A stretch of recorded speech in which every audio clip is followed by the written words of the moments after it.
changing of sunlight to moonlight, reflections of my life. Oh, how they fill my eyes. In the previous two episodes, we followed the collapse of the counterculture that emerged out of the ideals of acid rock, and its descent into hard drugs, revolutionary violence, dialectic thought and esoteric mysticism. In this chapter we will see how the rock artists dealt with the situation, and what solutions they offered.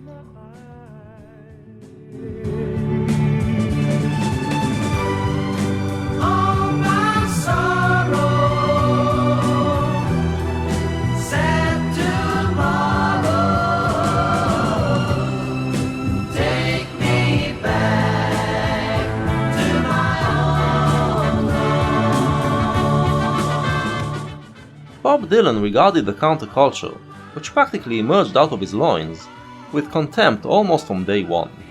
In 1967, when psychedelia ruled the world and many bands tried to imitate his surrealist lyrical style, Dylan himself sought other directions. He didn't connect to psychedelia, and regarded Sgt. Pepper as the end of the Beatles. In contrast, he went back to good old country music, and released the album John Wesley Harding, a cornerstone of country rock. And in 1968, when the counterculture became revolutionary, Dylan reacted with icy disdain. While the revolutionaries saw him as their prophet, Dylan distanced himself from the music world, and in the next 5 years he provided very few new records or performances.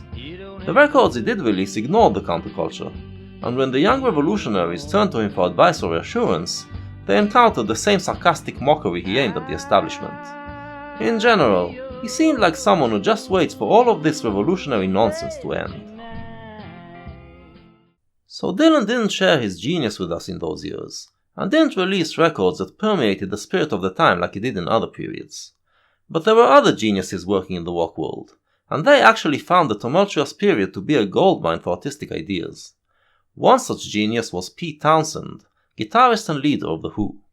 In the mid-60s, Townshend wrote brilliant songs that portrayed and criticized youth culture and daily life in London, and together with the band he turned them into superb pop records.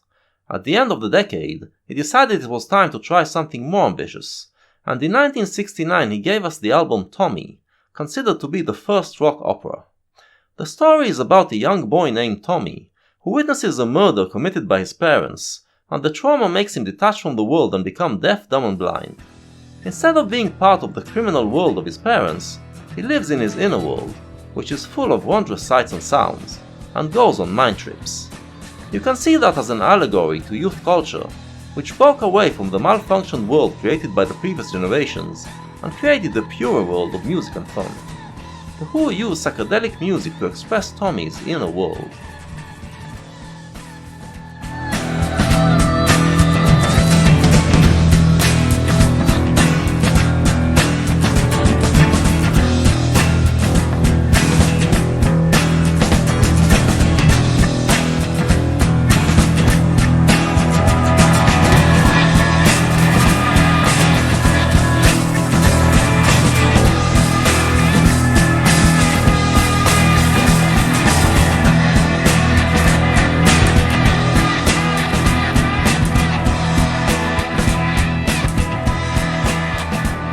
His parents, in the meantime, try all the known methods to snap him out of his autism, but to no avail.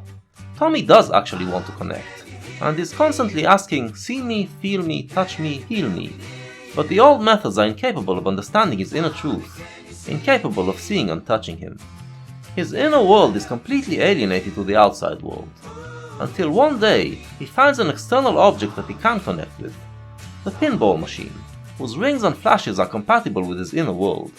The pinball machine, at the time, was illegal in some places, because it was claimed that it leads the youth to gambling. It can therefore be seen as a symbol for all the illegal pleasures, which the counterculture regarded as the key to salvation.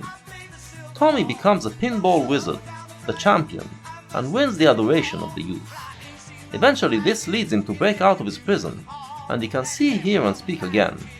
He announces that he is free, and furthermore, that he is the Messiah that will set us all free, and teach us how to be happy.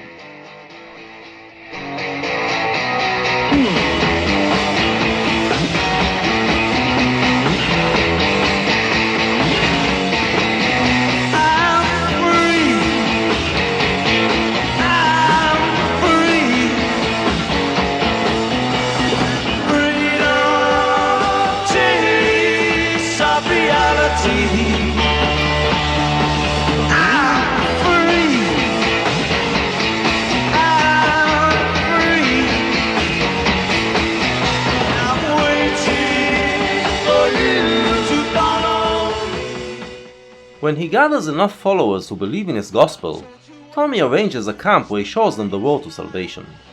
Every follower gets covers for their ears, eyes and mouth, making them deaf, dumb and blind like he was, and then they are told to play pinball. But, of course, none of them finds happiness in this way. The pinball machine was compatible only with Tommy's inner world, and it doesn't do a thing for them. They all ditch him, and he is once again left alone and alienated.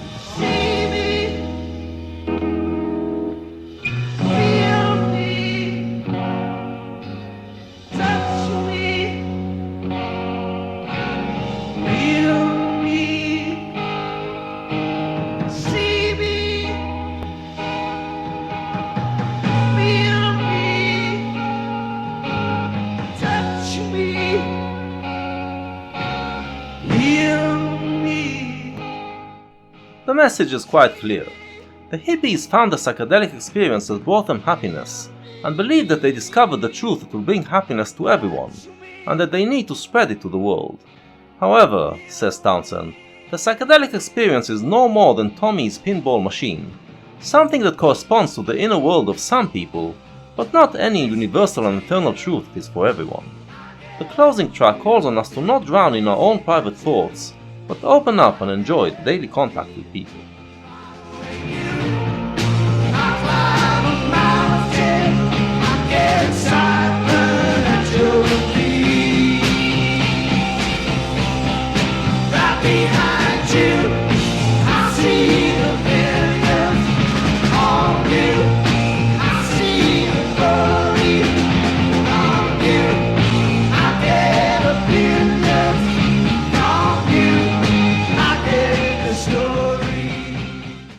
After this classic album, Townsend went for something even more ambitious, and envisioned a piece that will use electronic synthesizers to combine music and technology, and create a completely new experience that will connect directly to the brain. We'll never know what exactly he had in mind, because he didn't manage to bring it to fruition, but some of the songs he wrote for it appeared on the next album, aptly named Who's Next?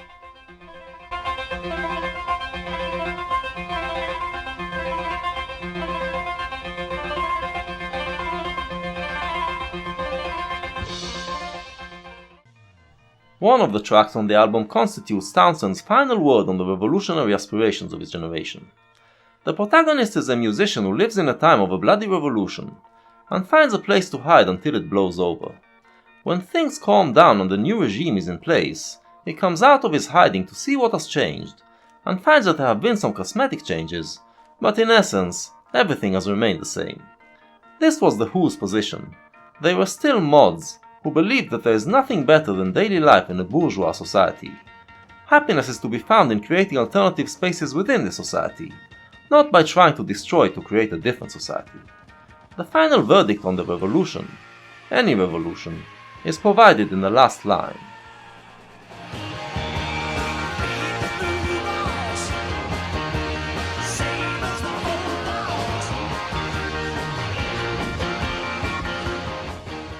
Like Dylan, then, the Who have always been cynical about the revolution, so they were not disheartened by its failure. But there were also many rockers who were part of the counterculture and identified with at least part of its revolutionary values, and they experienced the crisis of the death of the dream. These rockers were now required to give answers to the dismayed youth, show it how to deal with the world of the 70s. In the 60s, the Beatles were the ones showing the way, but every member of the Beatles now had to deal with the situation on his own, since by 1969 they weren't really a band anymore. Paul McCartney opened '69 with a prayer that a day will come when humans will come to an agreement and create a world based on love.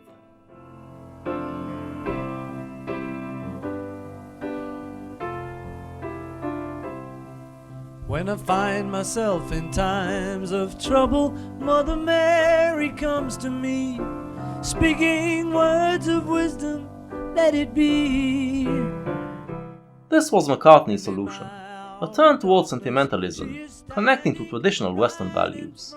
After the Beatles disbanded, Paul continued to fuse rock with more traditional musical styles, and thus weave 60s music and values into the texture of Western culture. But he refrained from delving deeply into the problems, and was content with simple and universal messages. George Harrison, who lived in the shadow of Lennon and McCartney and couldn't fully express himself within the band, actually thrived after the breakup, and emerged as a magnificently talented creator, combining blues rock with Eastern influences. He continued to develop the mystical course he charted in 1966, and presented a sort of universal spirituality which seeks peace and love.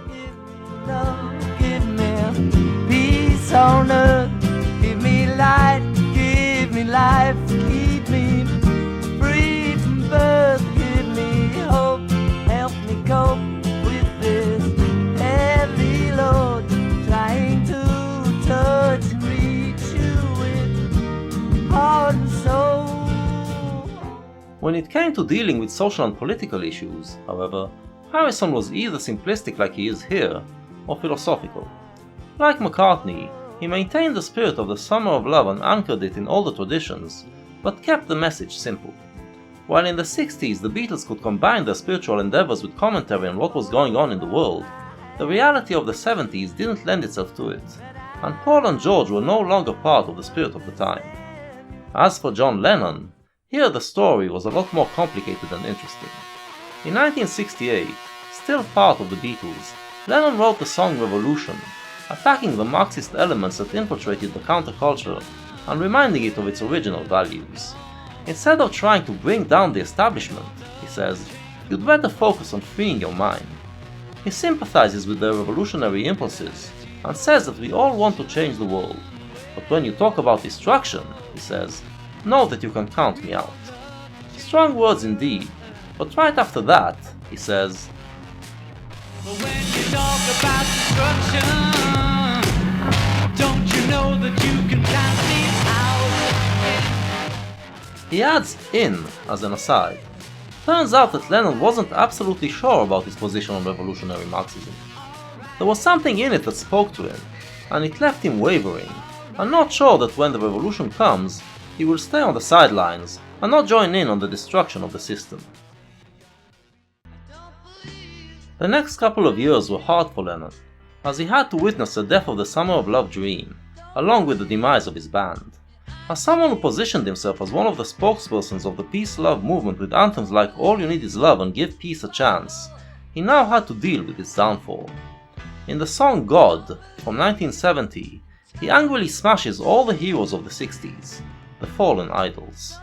In Hitler,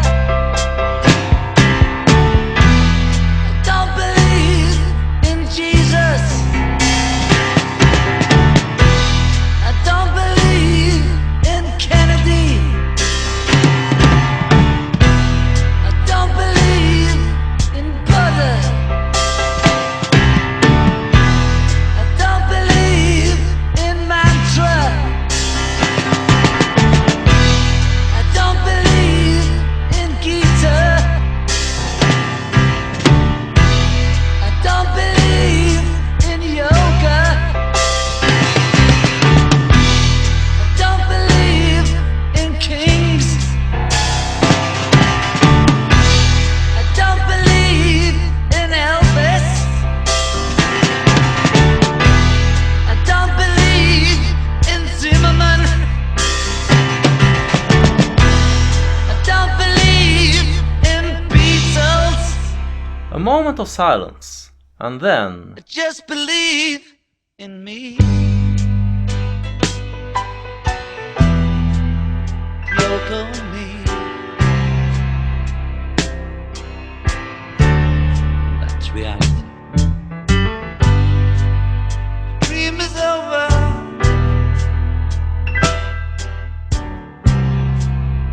What can I say?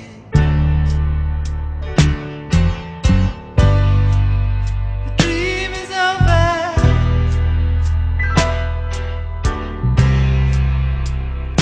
Yesterday, I was the dream weaver, but now I'm reborn.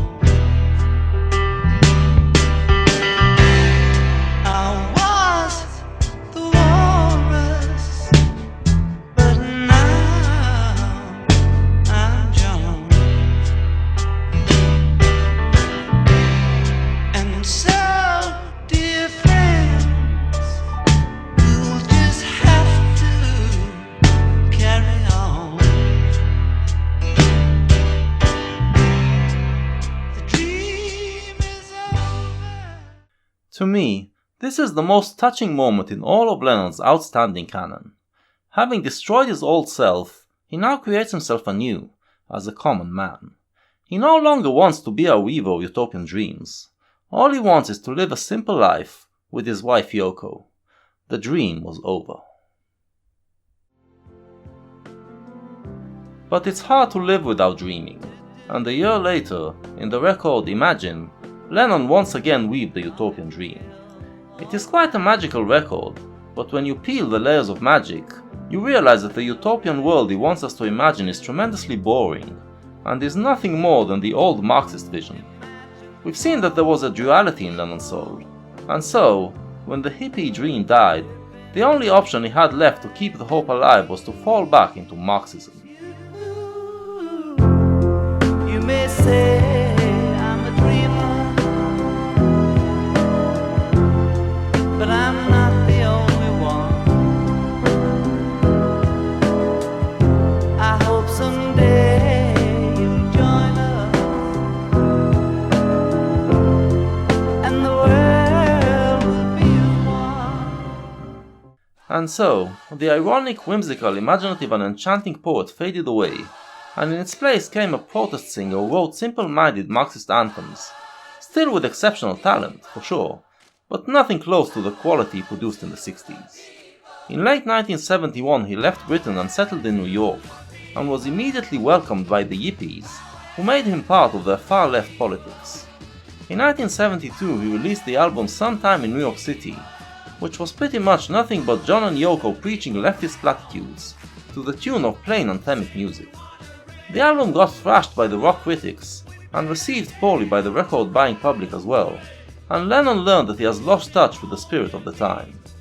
At the end of the year, the presidential elections ended with a resounding victory for President Nixon, who won 49 of 50 states, a re-election that was partly due to the disgust the public felt towards the far left. The Marxist revolutionaries of the late 60s were sure that the public was on their side, and the revolution is right around the corner. By 1972, they learned how wrong they were. An example of Lennon's approach in this period is the record Woman is the Nigger of the World. Lennon here adopts the line of dialectic feminism, and does it from a man's perspective, that is, from the perspective of the oppressor, calling on other men to realize what we are doing to our women. Lennon, like many men at the time, was abusive towards his women, and this record is a step forward for him, an admission that he has to change. But he goes too far. The record exposes the problem in dialectic thought, which believes that the oppressed class is a victim, whose consciousness is completely imposed on it by the ruling class. Woman is the nigger of the world. Think about it, do something about it. We make her paint her faces dance. If she won't be a slave, we say that she don't love. When he sings, "We make her paint her face and dance," it implies that women dance and put on makeup solely for the pleasure of men. This completely ignores the fact that dancing and looking good are things that are enjoyable in themselves, and not just done for someone else. It also ignores the fact that makeup can be a way for a woman to express her creativity. In short, on its way to liberate women of all the things that men allegedly put into them, feminism also trampled on many customs that bring women joy, and demanded of them to hate themselves because they lack these customs. The result was that many women rejected feminism. What still gives Lennon's messages power is that he wasn't one of those middle-class bleeding-heart liberals, but a complex man who was familiar with the darkness of the human mind. A troubled and angry orphan, a working-class boy who grew up with hooligans and was a bit of a hooligan himself, a man who suffered from emotional disabilities and was aware of it, Lennon honestly tried to bridge the gap between his lofty ideals and his flawed human nature. The 60s were a decade of revolutions in many areas of daily life, revolutions that made the world freer, but left the following decades with a mission of creating values that would fit this world. Lennon reflects these struggles, in his personality as well as in his music. Would it be fair to say we're getting away from the property concept of relationships? Of owning the other person? I think, yeah, we could be, but that's all very well intellectually, but when you actually are in love with somebody, you tend to be jealous and want to own them and possess them 100%, which I do. But intellectually, before that, well, I thought, right, that owning a person is rubbish. But I love Yoko. I want to possess her completely. I don't want to stifle her.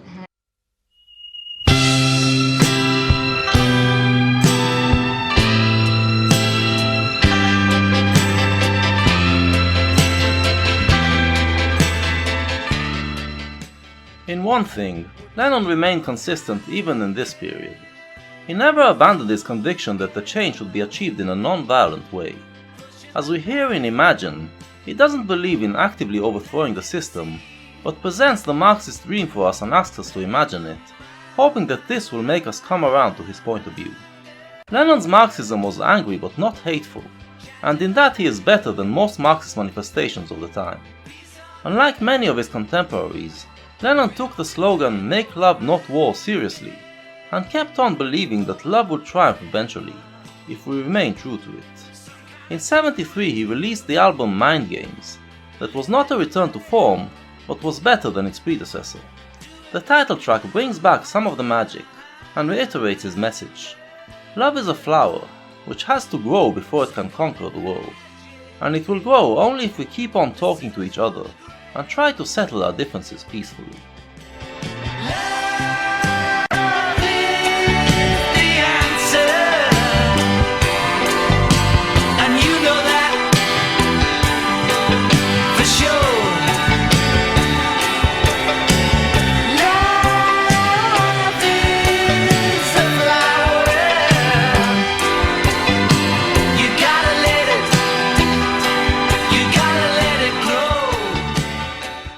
On the personal level, Lennon was pretty lost.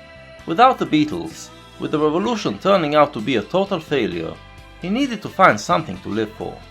At the end of 1973 he separated from Yoko, moved to Los Angeles, and embarked on what was essentially a drunken spree that lasted a year and a half. His condition pretty much reflected the condition of the hippie culture at the time. With the disappearance of Dylan and the disintegration of the Beatles, someone needed to fill the void. And the band that stepped up in the late 60s was a band that didn't exactly identify with the revolution, but drew a lot of its spirit into its art.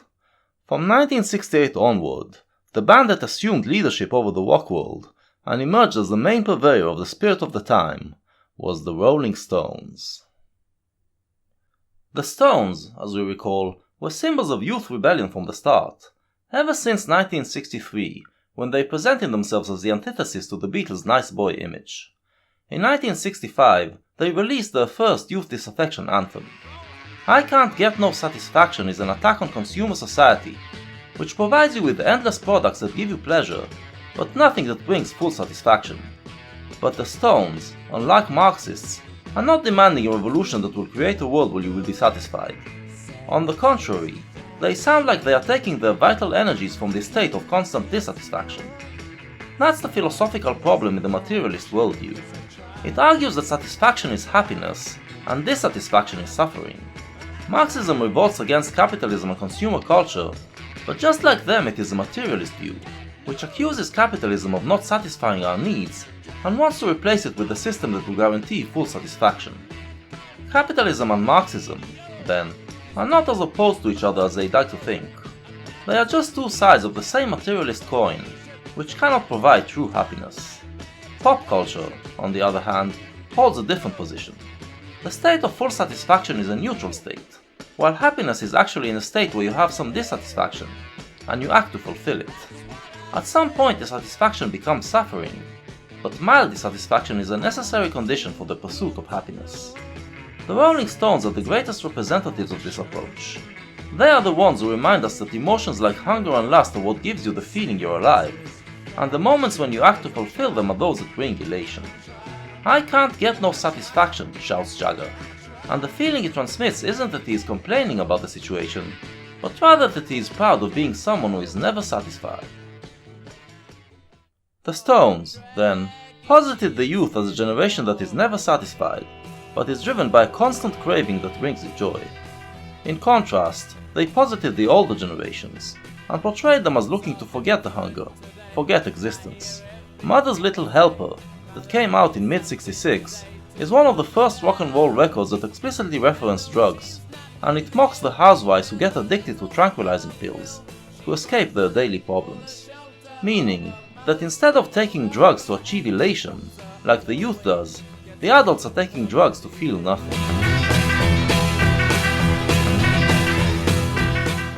This is one of the records that took the Stones into the psychedelic period, but this period didn't exactly suit them.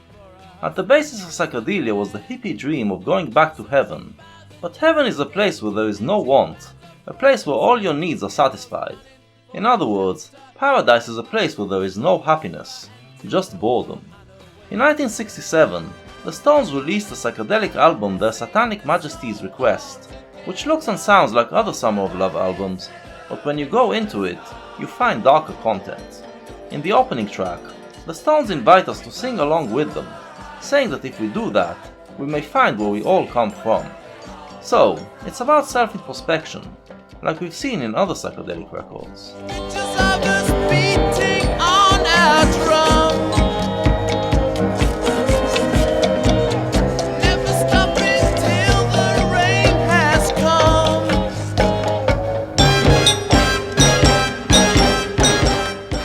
What the self-introspection reveals is that our belief in progress is nonsense. At heart we are all still savages, still the same superstitious jungle dwellers who bang on our drums to bring the rain. This is pretty much the belief that we will find in subsequent Stones records. 1967 wasn't a good year for the Rolling Stones, but the following year, when the dreams of the Summer of Love crashed against the rocks of reality, was perfect for them. After their passage through psychedelia, Jagger was now ready to spring like a monster out of the subconscious and represent our inner savage.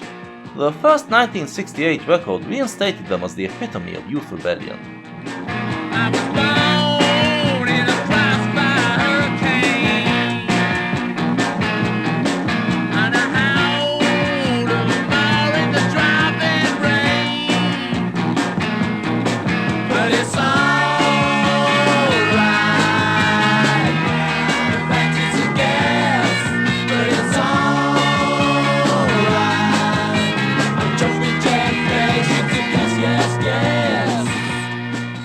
The next record kept the momentum going, and was more in tune with the reality of the moment. The opening verse paraphrases the classic Motown record Dancing in the Street by Martha and the Vandellas from 1964, which announces that summer is here and the time is right for dancing in the street. It was one of the records that heralded what was to come, declaring that youth culture is now ready to burst from the dance clubs out into the streets and fill the world with rock and roll. Only 4 years have passed, but youth culture has changed beyond recognition and was no longer expressing itself through dancing. Now it was about everywhere I hear the sound of Martin George feet, Lord. 'Cause summer's here and the time is right for rising in the street, Lord. But, he mourns, London has remained sleepy and has not experienced the riots that overtook other cities in the world that year. All that a street fighter like himself can do is take his anarchic urges and turn them into rock and roll. He proceeds to describe the fantasies of mayhem and destruction that fill his mind, while the band backs him up with its aggressive and explosive rock and roll power. What the Stones are telling us is that what drives the revolutionaries, at least some of them, is not the wish to create a better world, but the savage appetite for destruction that is at the heart of every human. This record, then, continues the line of I can't get no satisfaction, in that it expresses inner urges without looking for a release that will bring satisfaction, but rather relishes in the feeling of dissatisfaction and turns it into vital and vigorous rock and roll. This is the attitude that ruled Stones records, and it allowed them to connect with the darkest impulses in the human soul, to express them through their records without succumbing to them, and to make great art out of it. Unlike early rock and roll singers like Little Richard and Jerry Lee Lewis, who would give in completely to what came from inside and would achieve full orgasmic release, Jagger was always in control, never being taken over by the impulses, but always riding them. Here he allows the anarchic impulses inside him to bubble to the surface, but masters them and turns them into art, and refrains from falling into the trap of joining a revolutionary political movement. The Stones kept towing the same line in the album Beggar's Banquet, which came out towards the end of the year, and captured the tumultuous spirit of '68. The highlight is the track Sympathy for the Devil, in which, over a beat that sounds like it came straight out of the jungle, Jagger assumes the character of Lucifer, dancing through the chaos and bloodshed around him, and celebrating his victory.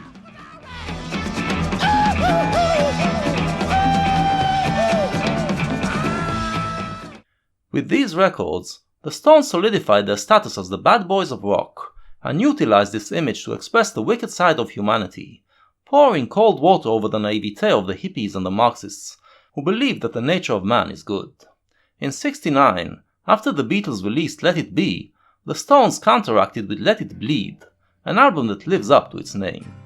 The album doesn't try to cover the mortal wounds of the counterculture with naive songs that maintain the faith in its righteousness, but rather opens up the wounds and digs into them, letting the blood flow freely, turning it into rattling rock and roll.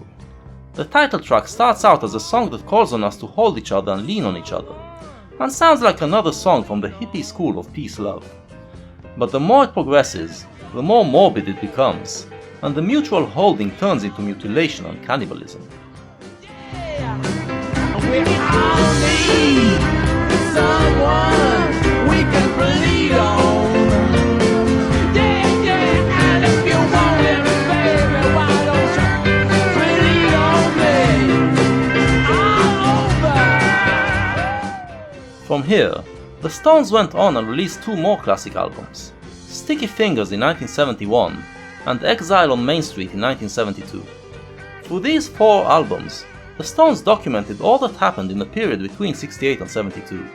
Social disintegration, violence in the streets, racial tensions, fascination with dark mysticism, hard drug abuse, loss of belief in the future, and the fall from the peaks of joy to the pits of despair. They were still the bad boys of rock, who seemed to be living everything their albums expressed, but their art was rich, and explored the subjects from many different angles. The opening track of Let It Bleed, once again, describes the chaos and death all around, but this time it does it not through rock and roll exaltation that wants to be part of this bedlam, but through bluesy sadness that manifests existential dread, and the wish to escape and find shelter somewhere, before we are consumed by the flames.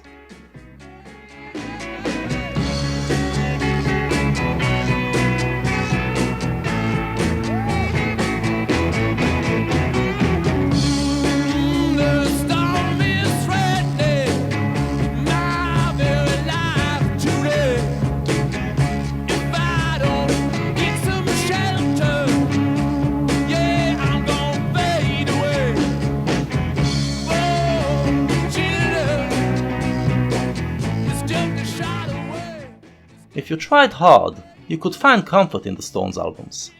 The closing track of Let It Bleed seems to be answering I Can't Get No Satisfaction, and tells us, you can't always get what you want, but if you try sometime, you'll get what you need. In the four intermediary years, youth culture turned to revolution and tried to achieve full satisfaction, but failed. But out of such attempts, the Stones tell us, we might find what is needed to be happy.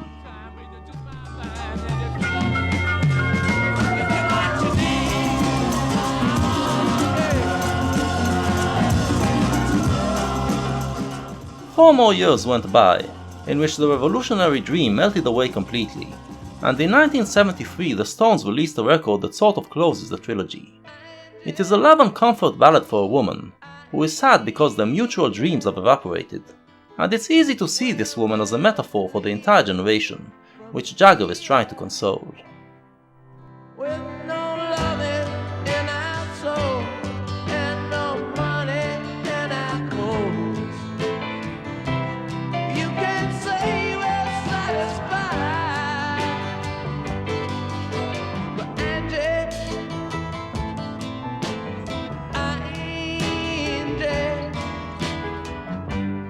you can't say we never tried.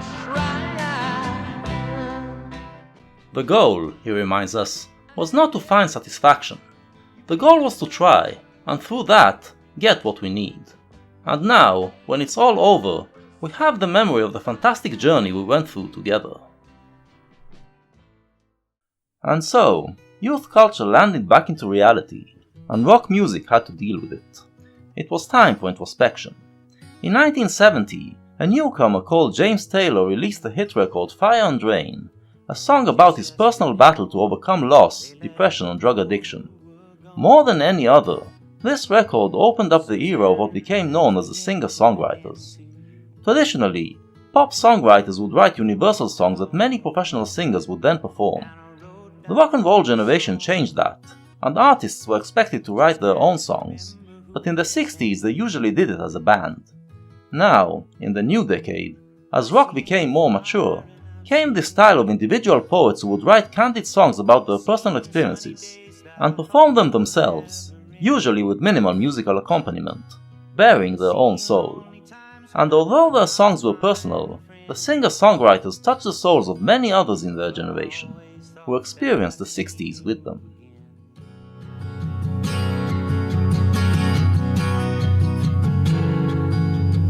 Won't you look down upon me, Jesus? You gotta help me to make a stand. You just got to see me through another day. My body's aching and my time is at hand, and I won't make it any other way. Don't let it bring you down. It's only castles burning. Find someone who's turning, and you will come around.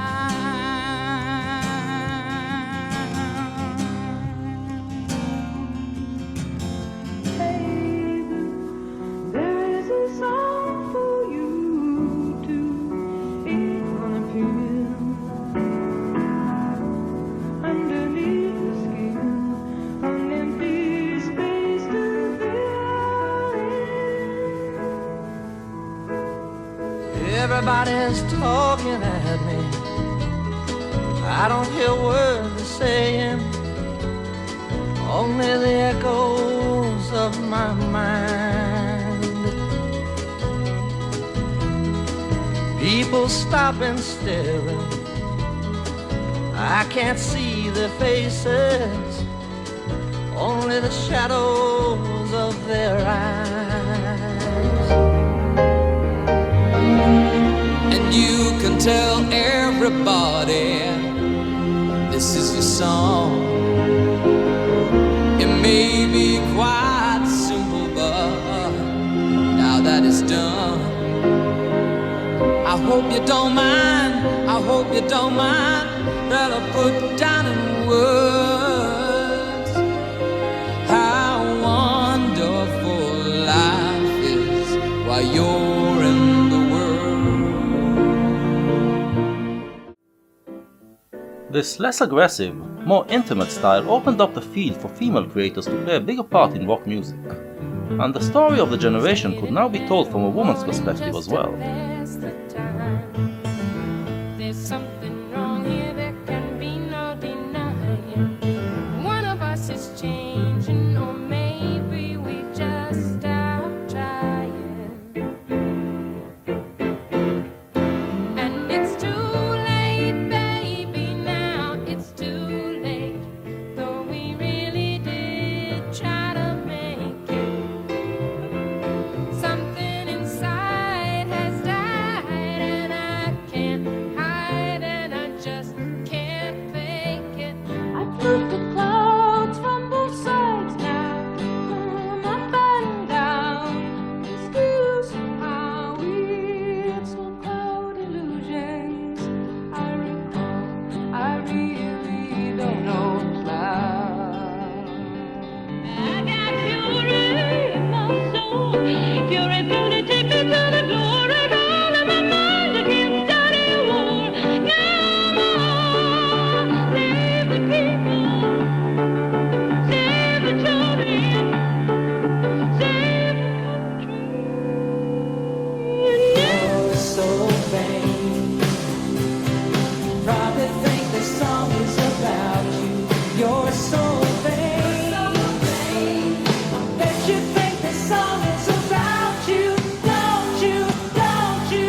Psychedelia may have died, but the hippies were still looking for transcendence. For several singer-songwriters, the personal journey had a strong mystical dimension. Long afloat on shipless oceans, I did all my best to smile, till your singing eyes and fingers drew me loving to your isle. Yes, and Jesus was a sailor when he walked upon the water, and he spent a long time watching from his lonesome wooden tower. And when he knew for certain only drowning men could see him, he said, all men will be sailors then, until the sea shall free them. Watch out now, take cover, beware of falling swing.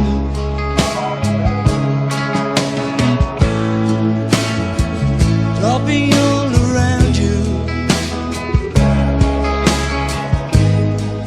the pain that often mingles in your fingertips. Did it take long to find me? I asked the faithful light. Yeah, did it take long to find me? And are you gonna stay the night? I'm being followed by a moon shadow, moon shadow, moon shadow, leaping and hopping on a moon shadow, moon shadow, moon shadow. We were all in one place, a generation lost in space, with no time left to start again. So come on, Jack, be nimble, Jack, be quick, Jack Flash sat on a candle. So the singer-songwriters told the story of the generation, and the changes it went through. Through that, they could also offer solace, and ways to deal with the post-60s reality. Here's the American singer-songwriter Don McLean, singing a song that begins in 1959, on the day he learned that Buddy Holly had died, and it felt like the death of rock and roll, the death of music. From there, it continues through the 60s, and, in a highly symbolic tongue, describes how rock and roll kept getting reborn whenever it seemed to die, but now, it looks like it is finally dead for good. He was humming, bye, Miss American Pie. Drove a Chevy to the levee, but the levee was dry. Them good old boys are drinking whiskey and rye, singing, this will be the day that I die. This will be the day that I die. There is also a message of hope here, then. If rock and roll keeps getting reborn, maybe there will be someone who will come and bring it back to life again. In the last verse of the song, which came out in late 1971, McLean wonders if there is happy news, if there is someone out there who will rekindle the flame. And McLean didn't know it yet, but at that time there was someone in Britain who was working on a project that would revive rock and roll, and take it out of the bog it sank to. That someone, however, wasn't entirely new. He had a hit, way back in 1969, with a record that was still grounded in psychedelia, but already contained criticism of it, as well as a nucleus of an answer on how to get out of it in a new direction. We must therefore return to the source of psychedelia, to the psychedelic experience, Timothy Leary's book, and see how we go from there in another direction. We've already mentioned that the book emphasizes that the psychedelic trip is not to be taken alone, but there must be someone by your side when you take the drug, to guide you on your trip. Leary writes, a psychedelic session lasts up to 12 hours and produces moments of intense reactivity. The guide must never be bored, talkative, intellectualizing. He must remain calm during long periods of swirling mindlessness. He is ground control in the airport tower, always there to receive messages and queries from high-flying aircraft, always ready to help navigate their course, to help them reach their destination. The pilot is reassured to know that an expert who has guided thousands of flights is down there, available for help. It goes without saying, then, that the guide should have had considerable experience in psychedelic sessions himself, and in guiding others. Routine procedure is to have one trained person participate in the experience, and one staff member present in ground control without psychedelic aid. To guarantee the success of the trip, then, there must be someone next to you, someone who will be ground control and will guide you in your flight through the psychedelic vortex. The existence of this ground control, says Leary, will ensure that no harm will happen to you from the drug, and you'll pass through all the stages of the psychedelic experience unscathed. And this situation that Leary delineates will be the inspiration for a rather unique record, the record through which David Bowie made his first impression of the world. Ground control to Major Tom. Ground control to Major Tom. Take your protein pills and put your helmet on. There were other inspirations. In mid-1969, when Bowie wrote the song, the world was following the launch of the spaceship Apollo 11 on its way to put the first man on the moon. The record Space Oddity combines the two stories, and portrays the astronaut Major Tom as he embarks on a space mission, but the terms it uses, like ground control or the rank Major, are taken not from astronautics but from aeronautics, and put us in Leary's settings. The record begins with Bowie gently strumming an acoustic guitar, singer-songwriter style, and describing the preparations for the flight. Then comes the takeoff, paralleling the feeling of acid running through your body and filling your brain, and from this moment we are in a psychedelic space record. Ground Control asks of Major Tom to report on his experience, and we hear all the regular descriptions. The feeling of passive floating, the feeling that you gain a different perspective on reality, and the joy that fills your being. But then, Major Tom decides to stop following Ground Control's orders, and go his own way. The spaceship brought him to this euphoria, and he believes that if he allows it to continue to direct him, it will take him to even greater realms of happiness. Ground Control is calling him, trying to snap him back into reality, but Tom drifts away into space, and ends up losing contact with Earth. Ground control to Major Tom, your circuit's dead. There's something wrong. Can you hear me, Major Tom? Can you hear me, Major Tom? Can you hear me, Major Tom? Can you hear? Am I floating on my tin can?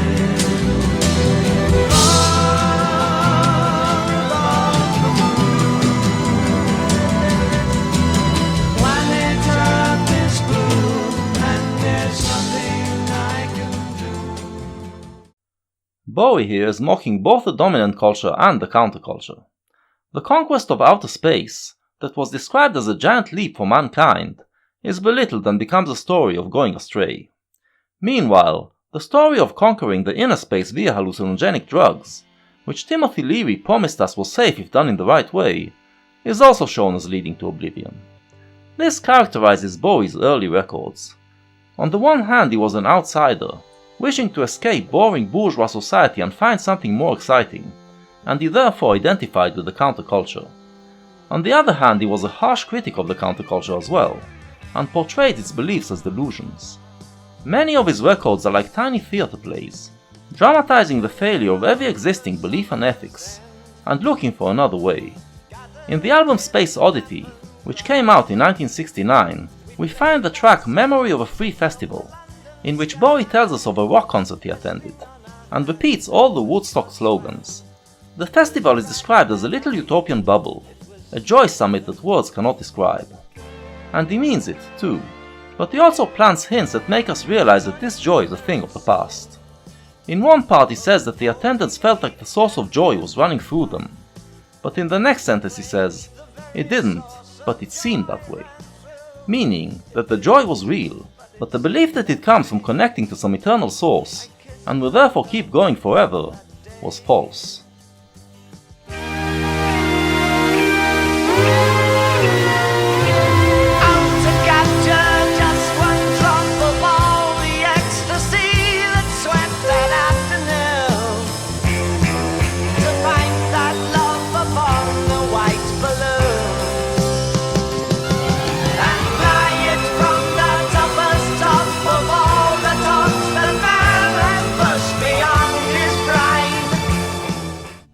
most powerful track on the album is the epic Signet Committee, in which Bowie assumes the character of a philosopher who preached the virtues of a revolution that will bring freedom and equality for all, but when the revolution he called for actually transpired, he realized that it is not what he wished for. Bowie here summarizes all of the processes we've encountered. The way in which lofty ideals get twisted and serve people who use them to spread hate and gain power. The way in which all the dark urges are released in the revolution and revel in bloodshed. And finally, the rise of a totalitarian regime. The philosopher knows that he bears direct responsibility for all of it, and is tormented by his conscience. Bowie isn't placing the story in any specific time, and we get the impression that this is the fate of every revolution that wishes to fix the world using violent means.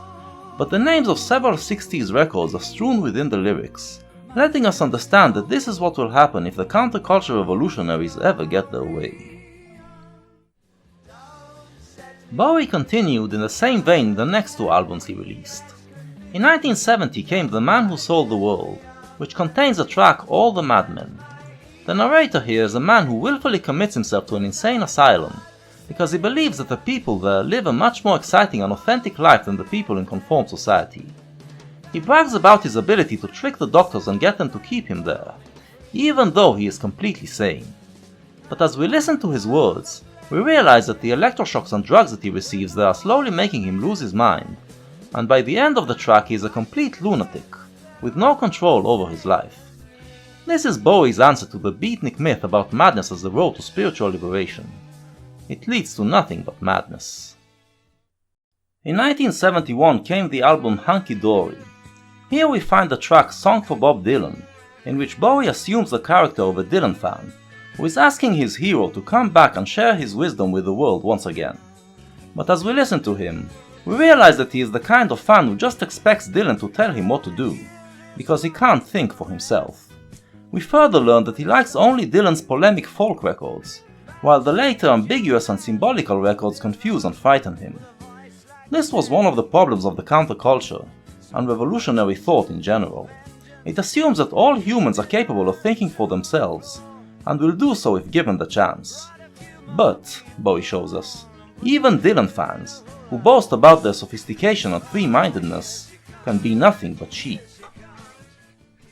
In the three albums of 69 to 71, then, Bowie's knife cut mercilessly into the counterculture and presented its maladies.